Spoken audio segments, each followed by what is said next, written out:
È passata ormai più di una settimana dalla notizia che Facebook lancerà la sua nuova criptovaluta, che si chiama Libra. Moltissimi di voi mi hanno chiesto svariate domande ed è per questo che oggi voglio cercare di fare un video molto corto e molto semplice, in modo tale che tutti possano capire cosa succederà e cosa sta facendo Facebook. Innanzitutto voglio dirvi che questa cosa ancora non esiste, ma Facebook ha annunciato questo progetto con un white paper nel quale spiegano cosa stanno facendo e cosa vogliono fare. Teoricamente il lancio di Libra dovrebbe avvenire nell'anno 2020. Poi se volete andare a vedere il white paper dove c'è scritto tutto quello che vogliono fare, vi lascio il link qui sotto in descrizione e potete andare a darci un occhio. Comunque la prima cosa di cui siamo certi è che Libra sarà uno stablecoin, per cui una criptovaluta con l'obiettivo di diminuire moltissimo la volatilità, dove si cerca perciò di diminuire le speculazioni che avvengono su questa moneta. L'obiettivo di tale cosa è perciò cercare di conservare il valore di questa moneta nel tempo. Gli stablecoin riescono a conservare il loro valore perché sono vincolati da un asset, che può essere l'oro o che può essere il dollaro americano, l'euro, lo yen, la sterlina, in modo tale che per esempio per ogni unità che ti viene data virtuale sei vincolato da un'unità di dollaro, per cui 1 corrisponde a 1. La visione di Facebook è addirittura avere un paniere di asset ancora più evoluto, in modo tale che non sia vincolato semplicemente da un asset singolo che sia il dollaro, in modo tale che Libra non rischi dell'inflazione del dollaro, e perciò creeranno un paniere di asset diversificato con l'obiettivo di creare un qualcosa che sia ancora più stabile delle monete nazionali. Una cosa dove però bisogna discutere è la decentralizzazione. Infatti questa criptovaluta non sarà decentralizzata, proprio perché a decidere le sue sorti ci sarà un middleman, che però non sarà un'organizzazione unica che prenderà tutte le decisioni, ma invece sarà un'associazione. Infatti Facebook, dopo aver creato questa criptovaluta con Calibra è un'azienda ausiliaria di Facebook che Facebook ha creato proprio per amministrare questo progetto e dividere le due cose. Vabbè, insomma, dopo la sua creazione da parte di Calibra, le veci di Libra verranno scelte da questa associazione o confederazione, come la vogliate chiamare, nella quale fanno già parte tantissime aziende che noi conosciamo come Mastercard, Visa,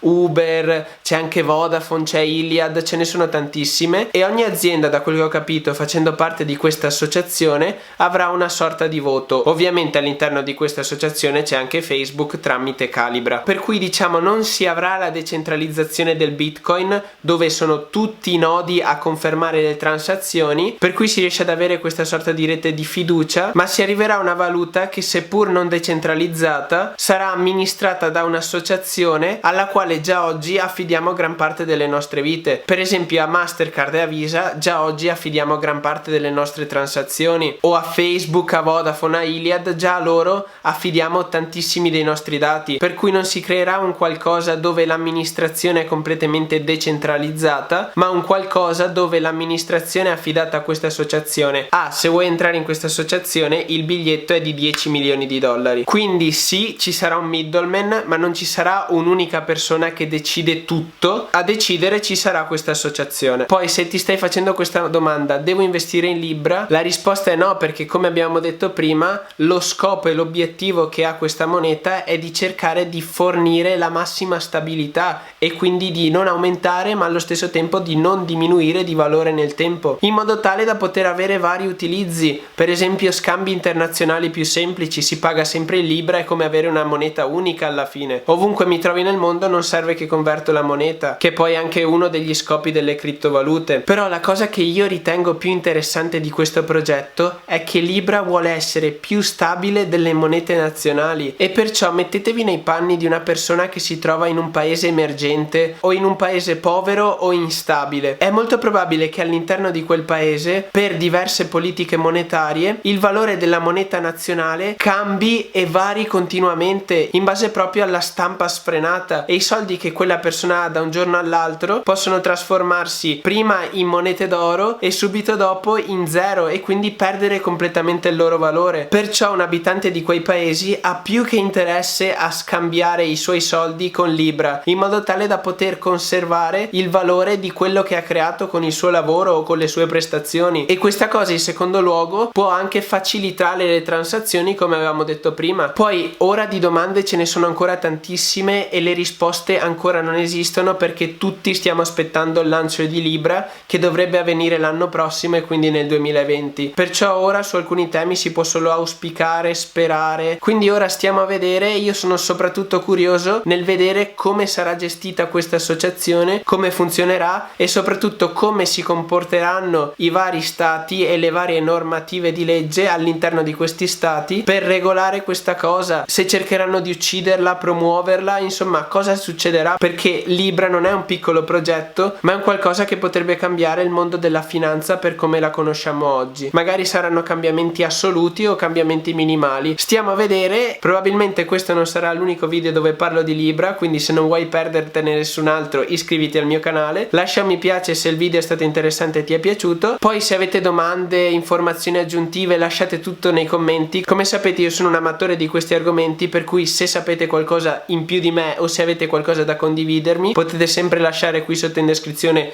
tutto, e noi ci vediamo alla prossima avventura. Ciao a tutti ragazzi.